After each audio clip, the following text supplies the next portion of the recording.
Hola, muy buenas, ¿qué tal? Aquí estamos una tarde más, Dieguito Flores y yo, con otro capítulo de la historia puta de Canarias en Radio Faro. ¿Qué tal, Dieguito? ¿Contento y feliz? Ay, contentísimo, felicísimo. O sea, y además, yo sé que dicen que la venganza es mala, pero cuando tienes razón. No es venganza, es justicia. Si tienes razón, no es venganza, que es justicia, es verdad. Y en mi caso ha sido justicia, justicia. Ahora les cuento cómo ha pasado, pero me ha pasado algo maravilloso. Pero primero, ¿qué tal tu Carmita? ¿Cómo estás? Bien, no me puedo quejar. Tú también has hecho Yo justicia. te digo a ti que, a ver, no he hecho justicia esta semana. Llegará. A mí es que lo que ha pasado, que como algunos me conocen aquí de Gran Canaria, de hacer muchísimo lo que son rutas culturales o ciertos eventos o sesiones también de narración oral, que me gusta mucho la tradición popular, pues, ¿qué pasó? Que hace como unos 3 años más o menos hubo una ruta cultural que no voy a decir quiénes estuvieron ahí en medio, porque tampoco quiero que se líe muy parda, pero esos que estuvieron ahí en medio nunca me pagaron. O sea, y pasado 1 año y pico y mandando mails para allá y llamadas para acá. Bueno, me llegaron a decir, esto para que vean ustedes lo que pasa, que eran, o sea, la cantidad se lo voy a decir, que eran 400 euros, que tampoco es que fuese una locura máxima, y era una entidad que podía asumir eso, vamos, eso no, o sea, podía multiplicarlo. Además que te lo dijeron. Es que me lo dijeron, no, es que eso en verdad no es nada, no sé cuánto. Yo, pero si no es nada, ¿por qué no me paga? Hubo chanchullo. Yo al final me molesté mucho y digo, mira, ¿sabes qué te digo? Que esto ya yo no voy a estar agarrándome neuras, lo vamos a llevar por proceso monitorio en los juzgados, que a mí me ha salido muy bien. Si hay alguna persona autónoma escuchándome que necesita hacer lo que manda un privado, que yo le comento cómo hacerlo cuando no paga una administración. No, en este caso fue privado, fue una entidad privada la que no me pagó, y me llegó esta semana la resolución judicial de que el dinero estaba allí. Oye, ¿no te pagan intereses?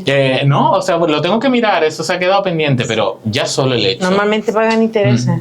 O sea, porque tengo que todavía ponerme a mirarlo bien todo eso, pero ya solo el hecho de que me llegase esa cartita certificada diciendo, tiene usted toda la razón, le han intentado estafar. Oye, que a mí me encanta que me den la razón, yo solamente por eso. Y además la razón vino con perras detrás. Fue como justicia, me supo máximamente. Entonces, pues nada, aquí feliz y contento con la historia puta de Canarias. Muerte. Esta semana contento porque le viene el dinero. Bueno, Dieguito, ¿de qué es la historia puta esta semana? Pues hoy vamos a hablar de una persona que ya dijo Carmita la semana pasada quién iba a ser. Vamos a hablar de Elsa, que mucha gente la conoce como Elsa Papke, pero muchísima más como Elsa Wolf, o Elsa Wolf en la pronunciación castellana. ¿Quién fue esta señora? Esta señora pues fue una sindicalista que llegó a adquirir una fama increíble aquí en Gran Canaria, sobre todo en la zona de Telde y el sureste, durante los años 30, bueno, en verdad, durante año y medio. Durante año y medio, pero fue muy influyente. O sea, influyó muchísimo en lo que es el pensamiento de izquierdas, en la lucha obrera, en el sindicalismo, en el sureste de Gran Canaria, y además que a mí, pues, estas son las tonterías de la vida, pero se llama igual que mi abuela, que también era muy roja y muy católica, las dos cosas a la vez, porque una cosa no está en verdad enfrentada a la otra. No.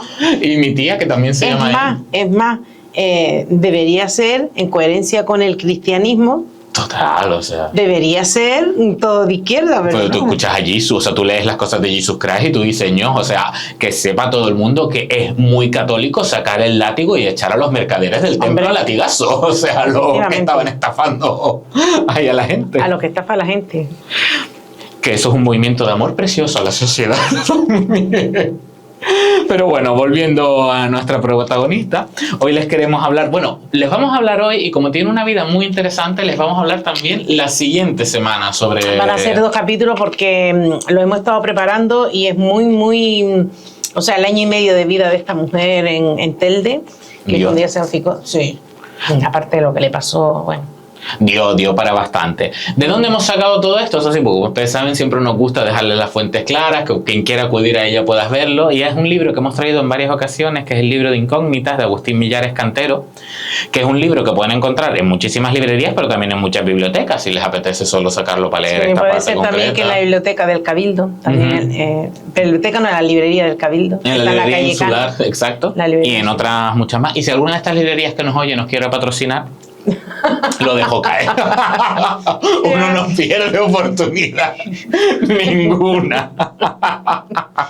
que hay muchas cosas interesantes que leer, que contar y que leer.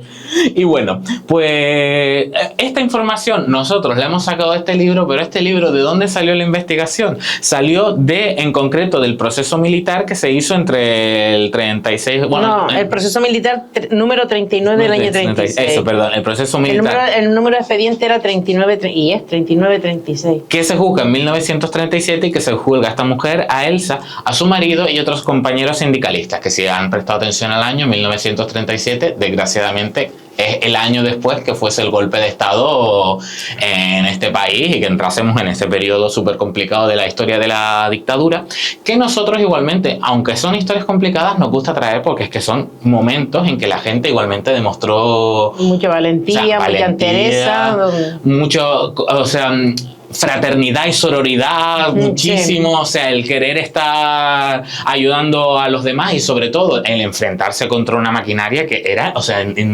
arrasadora. Lo que fue el franquismo fue una bestialidad enorme. Contexto, bueno, un poco el contexto de esta mujer, porque es que esta mujer originariamente no era de Canarias, era alemana, lo que pasa es que no era una alemana chunga, esta nómada digital como tenemos hoy en día, sí, me sale del alma.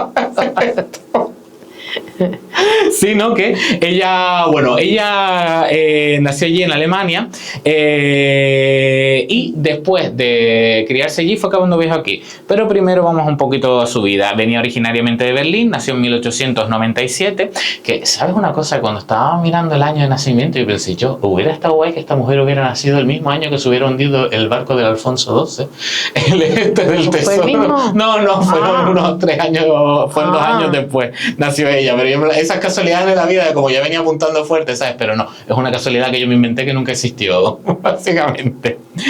Nació en 1897 en la familia Papke, o sea, por eso tenía, se la conoce también por ese apellido, que es el apellido familiar, de clase media, y su padre era militar y además tenía un hermano y una hermana. Esta muchacha además le gustaba muchísimo el tema de los deportes de invierno, se la podían imaginar patinando, dándolo todo, y además siendo, pues, parece ser que era bastante buena estudiante.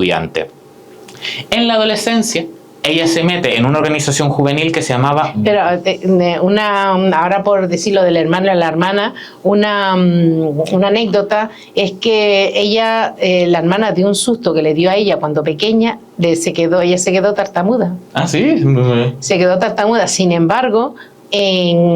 cuando tenía que hablar, porque era muy buena oradora, cuando tenía que dar discursos y eso, por lo visto era una oradora brillante y no se trababa ni nada y encima arengaba las masas, ¿sabes? Era una cosa que... Sí. Una cosa, mira, que hicieron la película esta sobre el rey británico, que el discurso del rey, ¿cómo era? Sí. Ya podrían hacer el discurso de Elsa. De Elsa también. En este caso. Pues en su adolescencia ya empieza a meterse un poco en el tema de organizaciones, aunque empezó directamente con una que se llamaba Wandervögel, que lo he pronunciado yo aquí. Te lo he pronunciado perfecto en alemán, porque yo hubiera dicho Wanderbogen. No, que uno...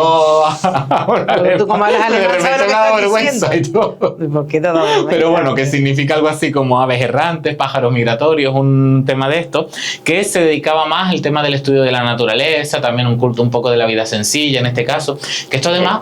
Esta idea de meterse en una organización y en una organización juvenil es lo más alemán del universo, porque aún hoy en día lo más típico en Alemania es que tú pertenezcas a una asociación siempre y dediques parte de tu vida social ahí. Pero esta organización, Wandervögel, no tenía una ideología política, era una asociación muy heterogénea de gente joven, que eso iba por naturaleza. De aquí llegaron a salir cuadros del nacionalsocialismo y del Partido Comunista, como ella decía, para que vean ustedes lo heterogéneo que era, que no era básicamente ideológico, pero sino que era eso. Por eso se entiende que hubiera gente que fuera nazi del nacionalsocialismo y que estuviera a favor de la vida sencilla y de amar a los animales. Sí, que eso... la disociación es... Total, o sea, enorme. ¿Qué pasa? Que bueno, ella con 19 años trabajaba ya de enfermera y conoce a quien fue su marido en ese momento, que era un médico, que se habían conocido en esa organización donde estaban los comunistas y los nazis. ahí. ¿Y qué ocurre? Que después hay un momento en que hay un cambio importante en la vida de ella. Bueno, primero que casi se me olvida, en Alemania, mucha gente lo sabe, pero para que no lo sepan, es uno de esos países donde cuando las parejas se casan, la tradición dice que la mujer adquiere el apellido del marido. Entonces, ella al casarse cambió el apellido Papke por el apellido Wolf. O Wolf, como lo quieren pronunciar en este caso. Y de aquí que la gran mayoría de gente la conozca en Canarias como Elsa Wolf, porque fue el apellido con el que se presentaba aquí. ¿Qué ocurre? Que bien jovencitos, estalla la Primera Guerra Mundial y su marido tiene que ir a luchar al frente. Fue herido y ¿qué ocurrió? Que desgraciadamente falleció durante la guerra. Y esto ya No, durante la guerra no, falleció después de la guerra, después de terminar la guerra. En 1919 falleció. Y esto hizo que cambiara, bueno, o más bien afectó bastante el pensamiento de Elsa, porque ella y mucha otra gente se dieron cuenta que es que la gente estaba muriendo por una batalla entre imperios que ni le iba ni le venía a la gente de abajo. En este caso, como todo el mundo siempre tiene más en la cabeza la Segunda Guerra Mundial. Esta es la primera. Esta es la primera. ¿Quiénes fueron la primera? Teníamos en un mando los imperios de Alemania, de Austria-Hungría, y que luego se les apoyó Turquía a ellos, que se enfrentaron contra Francia, Gran Bretaña, el Imperio Ruso, Estados Unidos, bueno, y otras potencias también que se aliaron con ellos. ¿Qué ocurre? Que el detonante de la Primera Guerra Mundial fue el asesinato de un miembro de la familia real austriaca en Serbia, o sea que ni siquiera fue un tema, digamos, que venía... De lucha entre pueblos, de lucha entre pueblos. Yo qué sé, un ataque, Y claro, ella, o sea, su marido y muchísima gente más había muerto por una lucha que no les venía, que era entre imperios, y eso marcó muchísimo su pensamiento, haciéndola girar también mucho a la izquierda y que terminase afiliándose en el Partido Comunista en noviembre de 1919. Y ella entra, entonces, se mete de lleno en el mundo del comunismo, pero pasan cosas en su vida. ¿Qué pasa, Carmita? Nada, pocos meses ella sigue viviendo en Alemania y militando en el Partido Comunista, pero pocos meses después de proclamada la Segunda República Española, en el 31, Elsa decide venirse a España porque quería hablar español. ¿Qué pasó? Que donde primero llegó fue a Barcelona. Y en Barcelona, en aquella época, había una eclosión de catalanismo. Más o menos como la que se vivió, no, yo creo que más intensa que la que se vivió el 17 en España. Entonces ella, cuando llegó a Barcelona, en aquel momento, pues estaban toda la ansiedad y todos los sentimientos catalanistas estaban a flor de piel. Y se hacía un poquito difícil aprender español allí. Que era el objetivo. Que era el objetivo de ella. Entonces ella se marcha a Madrid con la idea de asentarse allí y aprender español, que era lo que ella quería. ¿Qué pasa? Pues que allí en Madrid ella conoce a un señor que se llama Juan del Peso Díaz Corralejo. Como mi pueblo arriba de los costeros. Sí, aquí de repente. Pero sin ese, Corralejo, sin ese. Y que era un chico más joven que ella, unos 10 años más joven, pero él era un funcionario de correo, se conocen porque él es anarquista, que estaba militando en el Partido Comunista y además era sindicalista. O sea, que era anarco-sindicalista, perfecto. Amor absoluto en ese momento. Amor absoluto. Entonces se conocen allí, ellos empiezan a tratarse y terminan enamorándose, empiezan a vivir juntos, pero deciden casarse en 1935. ¿Qué fue lo que pasó? A veces se piensan, se cree, ellos se vienen a Telde, se fueron 2 meses más tarde, se vienen a Telde porque él, como funcionario de correo, ganó una plaza de cartero en Telde y se vinieron para acá. Otra teoría que hay es que ellos vinieron aquí o bien por mandato de la organización del Partido Comunista, o bien porque en octubre del 34 hubo una rebelión en Madrid, una rebelión gorda, bien fuerte, una huelga general que levantó a todos los obreros y que fue muy reprimida por el que, acuérdense que estamos en la República, y fue muy, muy reprimida y allí hubo mucha gente que lo pasó mal. Y no sé si se vinieron para acá escapando de esa historia. El caso es que termina en el municipio de Telde. Cuando ellos llegan al municipio de Telde en el 35, el Partido Comunista ya tenía una organización en Telde. No es el mismo tipo de organización que hay ahora en el Partido Comunista. El Partido Comunista ahora se organiza por grupos locales que se llaman agrupaciones, pero en aquel momento se llamaban radios, porque la organización era por sectores. Estaba el sector, yo qué sé, de telégrafo, el sector de correo, el sector...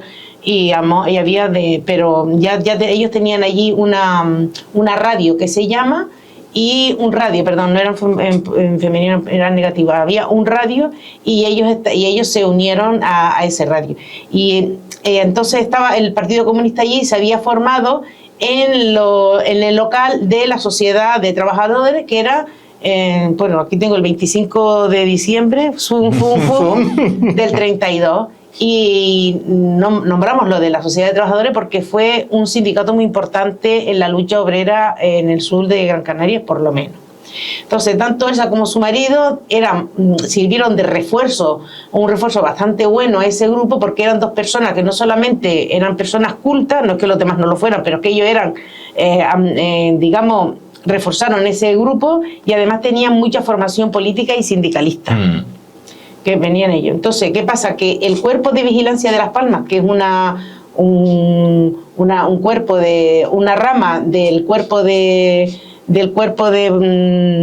¿cómo se llama esto? El Cuerpo de Policía de la República en aquella época, de la Fuerza del Estado, ya la tenían localizada desde el 3 de agosto de 1935, es decir, saben que había una tal Elsa Ward que era sindicalista en la península y que recaló aquí. Y que había que echarle un ojo. Sí, había que echarle un ojo, había que vigilarla. Bueno, pues el 7 de agosto, esto fue el 3 de agosto, 4 días más tarde, el 7 de agosto, el comisario jefe la hace detener por dos policías y le registran la vivienda.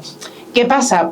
Como no había ningún cargo, la detuvieron no porque hiciera nada malo y no había hecho, o sea, no había ninguna acusación. Fue una cosa que se la llevaron y la interrogaron, pero no se dijo nada, no se reportó públicamente nada, porque es que no había hecho nada. Pero ¿qué pasa? Se enteraron en los periódicos de derecha, yo creo que se lo filtraron. Y entonces, en aquella época, el periódico más derechoso en aquella época era La Provincia, y resulta que la Provincia empezó y otros periódicos también empezaron a contar lo que ellos creían que había pasado, de que si habían encontrado documentación con una escritura rara y que eso demostraba que ella era espía de los servicios secretos alemanes, en fin. El caso es que de un día para otro aquello se crece un montón. El comisario jefe le dice al gobernador civil: oiga, esto se está saliendo de madre en los medios, hay que hacer algo con ella, o aclarar o decir, pero... ¿sabes? Están saliendo cosas que están levantando a la gente y no existe, o sea, aquí no tenemos espía. Y ojo, que no llevaba ni un año esta mujer en la isla. No, llevaba meses. El hecho es que, nada, eso fue el 7 de agosto. El 9 de agosto, 2 días más tarde, el marido ya no aguanta más, se va al despacho del gobernador civil, y allí mismo, delante de la puerta del despacho, en la antesala y delante de periodistas, que había convocado a periodistas allí, él declara que lo que se había publicado no era verdad, que a su mujer la habían arrestado con una denuncia falsa de gente del pueblo de Telde que estaban mosqueados con ellos porque no era una buena católica, no se la veía ir para que vean ustedes cómo controlaban la vida de la gente. Sí. O sea, como no la veían ir a misa, ni la veía, a lo mejor hubiera habido alguna fiesta de guarda de por medio, en fin, que no, la mujer no era una mujer piadosa del pueblo, era sospechosa, y la denunciaron con denuncia falsa. Y que además que la documentación que habían encontrado en la casa era libros de Esperanto, porque ella hablaba inglés, francés, ya hablaba el español y el esperanto. O sea, que ella enseñaba al marido esperanto. Y por eso, ¿sabes? Y de repente por eso se convierte en supuesta espía. Claro, cuando ¿cómo se llama esto? Cuando la comisaría vio y comprobó que aquello era esperanto, la soltaron. La soltaron, sí, pero como consecuencia de todo esto, ya Elsa tiene ficha. Ya Elsa la ficharon, y como motivo de la ficha pusieron que era una activista sindicalista en la península. O sea, ¿qué tiene usted mal? Que usted una activista de la península. Dependiendo del talante, si hubiera sido muy godo, pues todavía criticable puede ser, pero de ahí a delito ya... Claro, pero que no había ningún delito, por eso había que inventárselo, se lo pusieron. Total. Y otras tapores que la cogieron entre cejas y cejas, una mujer muy inteligente. En Canarias en aquella época no había mucha gente, yo creo que ella es la única que hablaba 4 o 5 idiomas, y entonces, claro, una mujer muy leída, muy estudiada. Y además una mujer pisando fuerte en un terreno muy masculinizado, que eso debería haber delido más de un ego. Sí. No, y había habido más de un negro incluso dentro del Partido Comunista, que vaya panda de homófobos era, hoy no, en aquella época muy machistas y homófobos, pero bueno, eran los tiempos. Esta mujer en poco tiempo llegó a tener puestos de poder dentro de la organización. Llegó a ser vocal y secretaria de la organización del Partido Comunista en Telde. Llegó a ser vocal primera y secretaria accidental de la Sociedad de Trabajadores de Telde, que no vea lo que montó ella siendo secretaria. No sé si toca el próximo y además era secretaria del Socorro Rojo Internacional de Telde. ¿Qué era el Socorro Rojo Internacional? Era una organización que trabajaba más o menos como la Cruz Roja, independiente de gobierno, de ideologías y de religiones, que se dedicaba a dar apoyo a los presos comunistas que estaban en las cárceles, que eran perseguidos en casi todos los países. Entonces el matrimonio, ellos dos también fueron apoderados del Frente Popular, que fue la fuerza que ganó al final las elecciones generales de febrero del 36, que les duró poquito, pero bueno, fueron apoderados del Frente Popular. Además llevaban el equipo de campaña, ellos dos, organizando mítines y llevando la logística de la campaña. Y dándolo todo por el camino. Una cosa, pero... Centrándonos más en la parte sindicalista, que es muy potente de esta mujer, ¿qué es lo que ocurría dentro de la Sociedad de Trabajadores? Bueno, que a mediados de abril del 36 la Sociedad de Trabajadores dice, oye, aquí tenemos que afrontar de pleno el problema del paro agrícola que hay aquí. Imagínense Canarias en los años 30, o sea, una sociedad donde la primera economía, la fase de la economía era la agricultura en este caso, y con un paro enorme, o sea, entonces desde aquí pasan cosas raras, que además ya algún día haremos capítulos sobre la zafra y cosas así que pasaba. Sí, tenemos que hacer además Carmita puede contar cosas. Bueno, no sé, pero mi gente eran trabajadoras, pero no he oído nunca que hayan estado en revuelta. Revueltas no, pero calientes por ver estafas. Sí, mi madre sí se lleva un par de calenturas. Pero vendrán en otro capítulo. Cuando hablemos. Pero bueno, hay que meterse en ese tema, entonces deciden que hay que presionar directamente a los propietarios de fincas que contratan a los jornaleros. Y Elsa, que era la secretaria accidental de la Sociedad de Trabajadores... ¿De un sindicato? De un sindicato, pues ella firmaba los volantes, y esto hay que leerlo porque esto es... Sí, es que lo pusimos ahí entre comillas porque hay que leerlo. Es maravilloso, dice...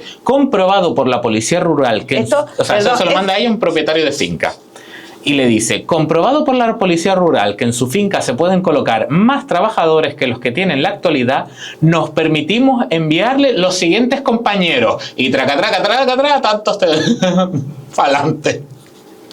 Adelante. Que a mí esto... Que no se cortó un huevo, es que era una cosa, yo cuando lo leí digo... Que tú estás explotando a la gente cuando todavía tendrías que tener más trabajadores. Tuve que leerlo 2 veces, oños. O sea, para adelante ella misma, que tú no los quieres contratar, que te los contrato yo por ti. Lo metemos nosotros. No te preocupes.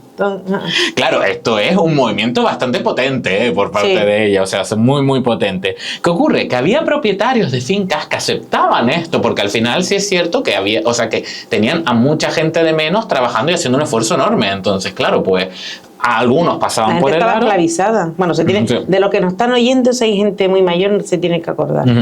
Pero había otras personas o otros elementos de otras entidades que no aceptaron que Elsa deje en casa a los trabajadores. En concreto, destacan los miembros del Partido Popular Agrario Autónomo que llegaron a denunciar a Elsa por coacción. El Partido Popular siempre odia. Gracias Radio Faro por nunca censurarnos nada. Oye, vamos a hacer una pequeña pausa. Tenemos que agradecer mucho a Radio Faro porque es que nosotros nunca hemos contado el sistema, pero es que nosotros no es que hablemos con ellos que vamos a grabar, sino nos abren la puerta, nos preparan todo y dicen, aquí y vomitamos. Y tal y como lo vomitamos, lo suben a las redes. Así que esto de poder hablar con libertad, oye, muchísimas gracias. Sí. Volvemos a Elsa. Que nada, eso, que la denuncian por coacción y claro, se gana el odio de la oligarquía de toda la zona de Gran Canaria, pero a muerte. Esto fue justo, bueno, los mesitos antes del golpe del Estado, o sea, en un momento muy polémico, claro que ya no tenía ni idea de lo que iba a pasar después tampoco, pero estaba llegando eso a nada. No solo fue famosa también en Telde, que es lo que hemos hablado, sino como decía Carmita, en el resto del sur de Gran Canaria, porque incluso en el capítulo pasado que nosotros hablamos del motil por el conflicto entre las heredades del Carrizal, Elsa también estuvo ahí asesorando y apoyando a los trabajadores. ¿Y qué se decía de ella? Bueno, los periódicos de derecha decían de ella cosas como que se había constituido en el árbitro de las cuestiones sociales de extrema izquierda de la ciudad de Telde y hasta el sur. Esto como si fuese una ofensa. Sí. Que es como lo que ella quería. Sí, para recortar el titular y ponerlo en la pared. Y decir como, lo logré. O sea, lo logré. Gracias. Sin embargo, todo esto que es súper interesante y seguramente en su momento la marcó mucho, no es el momento más trascendental de la vida de Elsa. ¿Cuál es el momento más trascendental? Desgraciadamente una fecha concreta, 19 de julio de 1936, en la Plaza San Gregorio de Telde. Sí. Ahí sí fue donde ella empieza su calvario y por lo que fue tan recordada, no solamente por el trabajo. Durante la mañana del 18 de julio, que fue la fecha del golpe militar, durante el 18 de julio del 36, habían llegado noticias a Telde de que se estaba dando un golpe de Estado en Madrid, de que había una parte del ejército militar que se había levantado contra el gobierno legítimamente elegido y democrático en el mes de abril. ¿Qué pasa? Pues que el gobernador civil se pone en contacto con el alcalde y le dice, mira, tienes que garantizar como sea el orden público, claro, ante una situación que nadie sabía lo que estaba pasando. Sobre la marcha, la Sociedad de Trabajadores convocó una huelga para el día siguiente, para la mañana del 19 de julio, una huelga general en protesta. Muy bien.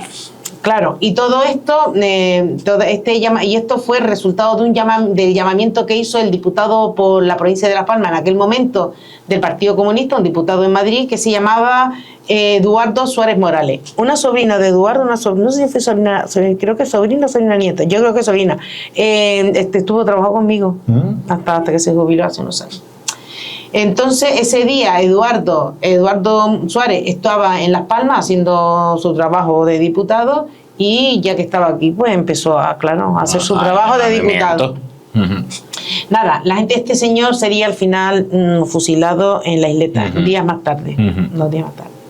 La gente del pueblo empieza a concentrarse en la Plaza San Gregorio, trabajadores, jornaleros, sindicalistas, empiezan a concentrarse, y también va Elsa y otros compañeros del Partido Comunista y de la Sociedad de Trabajadores, y además su marido. Estaba ella como un grupito de sindicalistas y el resto era gente del pueblo y el marido. Mientras la gente del pueblo se concentraba en la plaza de San Gregorio, la Guardia Civil y los falangistas, Falange y las Jons, que es la Junta de no sé cuánto, bueno, los falangistas se concentraban en Telde, en Telde, abajo en San Juan. Durante la concentración en San Gregorio pasa una cosa que no tuvo nada que ver con la rebelión aquella. La rebelión. Chicos, no es la rebelión porque los rebeldes eran los otros. Pasa que luego lo culparon de rebelión, pero ellos eran los que estaban defendiendo el gobierno legítimo. Entonces, durante la concentración de San Gregorio, un señor de 61 años que estaba en su casa, que se llamaba Juan Suárez Millán, que entre otras cosas había sido concejal de la dictadura de Primo de Rivera y que le repateaba un montón las huelgas generales, las manifestaciones, y siempre se quejaba de los desmanes que hacían los manifestantes con los huelguistas. El caso es que este señor estaba en la azotea de su casa y alguien lo dispara. Muere el señor, y en un principio se identificó como agresor a un jornalero que estaba allí en la concentración presente y que por venganza le había disparado. Pero por venganzas personales que tenía. Pero el hijo de este señor seguía quejándose y seguía denunciando que su padre lo habían matado ¿Por qué? Por lo que decía antes, porque siempre se quejaba y de las manifestaciones de la huelga estaba en contra, vamos, por ser un falangista o por ser de ultraderecha. Por eso les dice que lo habían disparado. Hay ahí un montón de publicaciones diciendo una cosa, diciendo la otra, como siempre, pero al final de todo, cuando meses más tarde, cuando ya estaba instaurada el gobierno militar, la autoridad militar que le tocó llevar este caso declaró y dijo que, oye, que él se inhibía de este procedimiento militar porque no era objeto de nada militar, sino y que lo pasaba a la jurisdicción ordinaria porque era un caso civil. Es decir, que la muerte de este señor no tuvo nada que ver con nada de política, ni con la revuelta que había habido arriba en San Gregorio, ni nada, sino que alguien aprovechó el rifirrafe para tomarse venganza. Sin embargo, la Falange siguió cultivando la historia de que, ya ustedes saben lo que hay día, los bulos y mentiras de que fue un asesinato de izquierda. Esto fue algo que se vivió mientras estaban la gente, por un lado, digamos, los jornaleros, sindicalistas, en la Plaza San Gregorio, intentando defender, concentrándose a favor del régimen democrático, y por otro lado en Telde teníamos en la Plaza San Juan a los falangistas, a la Guardia Civil y a aquellas personas que estaban a favor del golpe. Y lo dejamos aquí. Aquí lo dejamos. Aquí lo dejamos. Dejamos a la gente arriba San Gregorio y otros en San Juan. Lo siguiente viene en el siguiente capítulo, es que además hemos llegado justo. Sí. Así que, como siempre, millones de gracias por escucharnos. Muchas gracias a Radio Faro, a Nelly y a Berto por darnos la oportunidad y por no mandarnos a callar. No conocer la palabra censura. Y nada, y nos vemos la siguiente semana. Nos vemos con la historia puta de Canarias. Chao.